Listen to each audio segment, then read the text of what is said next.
Toujours l'Afrique qui gagne.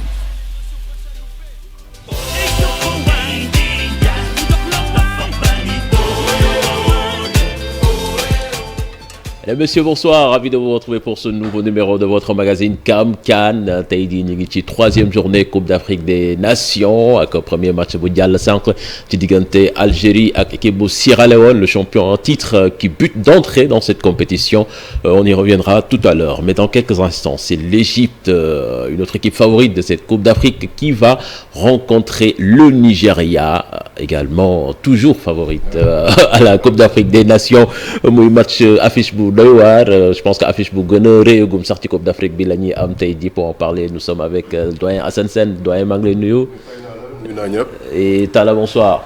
Bonjour cher Tidiane, bonjour grand Hassan et bonjour aux téléspectateurs de la TFM. Voilà, Égypte, Nigeria, dommage, on aurait aimé que ça soit Salah versus Osimhen. Ouais. Malheureusement, il n'est pas là. À cause de Covid, nous dit-on, mais bon. Il y a assez de monde pour que affiche bi répondre ci attentes yi ñuy xaar. Bon, ñaari équipe comme tu dis assez titré, très CAN, ñu xam fi ñu jëm, ñu xam li ñuy def.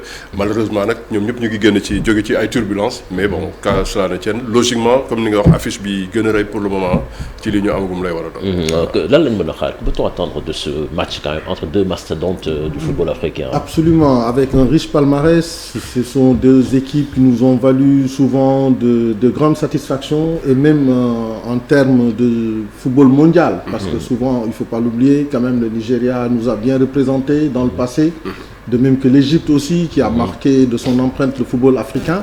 Donc on peut se dire quand même, on est appelé à regarder au moins un bon match, un match ouvert et un match où il ne faudra pas trop calculer non plus, parce que ce sont les premiers matchs qui font la différence pour la suite du championnat, du tournoi plutôt. Et je pense que pour ça, on a vraiment le droit de se dire qu'on aura une belle affiche. Une belle affiche, comme on l'a dit, Mohamed Salah, tey jii di def entrée ci compétition bi keroog yaa ngi doon ragal naan Cameroun Vincent moo leen boot te Vincent warul boot équipe mais là Salah, je pense que ak nu muy bootee Liverpool, même si du moom kese, il se doit de le montrer parce que jamono ji, je pense qu'il n'est pas loin d'être l'attaquant le plus en forme au monde. Et puis il a une revanche à prendre, cher. Comme ça là, il a été malheureux. Mondial 2018, il n'était pas là, blessé. CAN 2019 chez eux, il n'est pas trop bien. L'Égypte sort trop tôt. Donc, fi mu nekk nii ñaari équipe yi nga bon xaw ma taal fan la ñemee ba ne c'est un match ouvert. Moi, je pense que c'est un match très calculé parce que ñaari équipe ils ont besoin de se rassurer. ñaar ñëpp en chemin ñàkk nañ seeni sélectionneur amuñu stabilité bi nga xam ne comme ñun am nañ ko wala Algérie. Donc, match bi ku nekk war nga bëgg a natt sa bopp. En allant comme ça, je pense qu'ils vont être prudents, mais ça là, logiquement, je fais un pari avec toi. Ce sera un match très ouvert. D'accord. Et tu verras.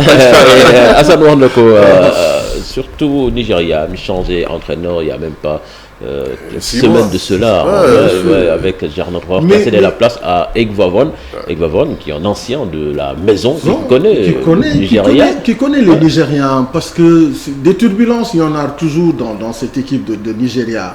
À la dernière minute, il faut s'attendre à tout. Mais moi, ce que je me dis, c'est des garçons qui peuvent se surpasser, qui peuvent se transcender et qui l'ont souvent fait. Et pour moi, dans cette équipe-là, pourquoi ce sera un match ouvert? Parce qu'il y a des garçons qui sont là pour se faire connaître davantage du grand public et qui veulent aussi marquer l'histoire du football de leur pays. Parce qu'ils veulent aussi passer sur les traces de JJ Okocha, et tant d'autres, de Kishi, qui est à côté qui est dans le staff aussi. Voilà, donc aujourd'hui, il y a de la matière. Et je pense que JJ aura les mots qu'il faut pour pouvoir pousser ces garçons-là à aller le plus loin possible. Voilà, le coup d'envoi donc de ce match, c'est à l'instant. Nous y reviendrons à la fin des 90 minutes pour débriefer cette affiche.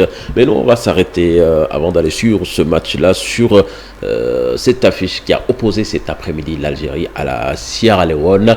Et là, après le vice-champion d'Afrique qui a éprouvé d'énormes difficultés à s'imposer hier, aujourd'hui c'est le champion d'Afrique qui cale d'entrée face à une équipe que l'on n'attendait surtout pas, la Sierra Leone. Et là, je pense qu'on va de surprise en surprise. On a vu le comportement des Comoriens, on a vu le comportement des Malawi, on a vu le comportement des Zimbabwéens.